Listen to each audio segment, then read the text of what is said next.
Some magic items can really unbalance a game.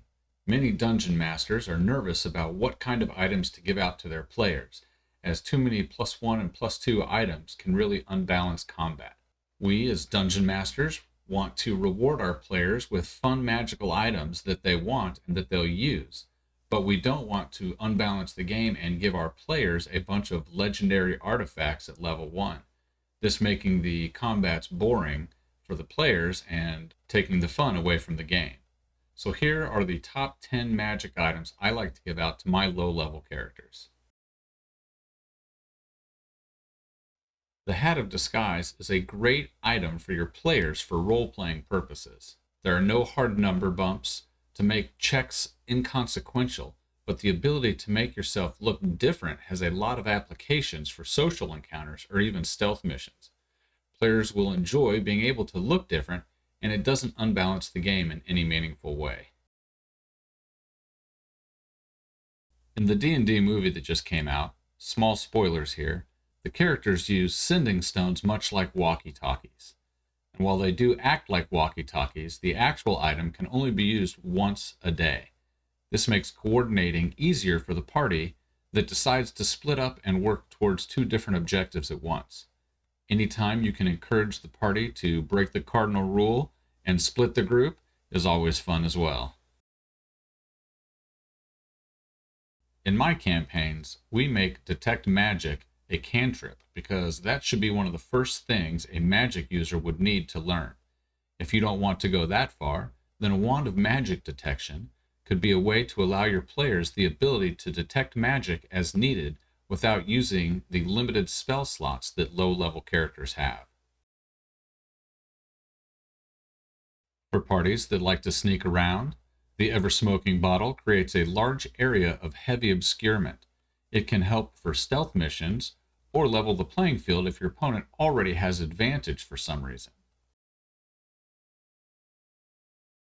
The Decanter of Endless Water has many role-playing possibilities.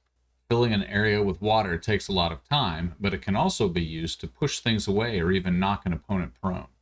This requires a full action to use and grants a saving throw, so I don't find it to be all that unbalancing of an item to give to your players.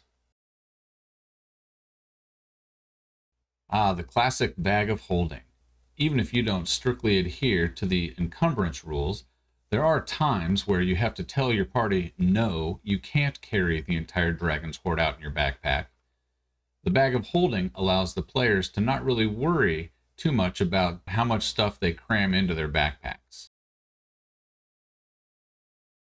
The first weapon on our list is the Javelin of Lightning. Unlike a straight +1 or +2 weapon, the Javelin is only usable once per day. It has way more flavor than just a numerical bonus and doesn't do a ton more damage than your spellcasters would be doing by casting a low-level spell at this level. Plus, it's a lot of fun being able to throw a lightning bolt across the room. The next weapon on our list is a Weapon of Warning. There are a lot of varieties of these. The most common would be the Scimitar.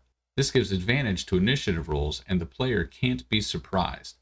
This allows the player to feel like they are super quick and usually act at the beginning of combat, but has very little effect after the first round of combat, as all of the combatants simply rotate through their turns after the first round.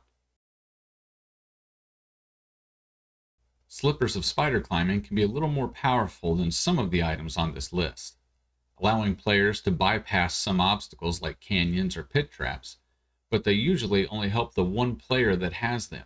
This forces the rest of the party to still traverse the danger, making the spider climber feel powerful without making the hazard inconsequential.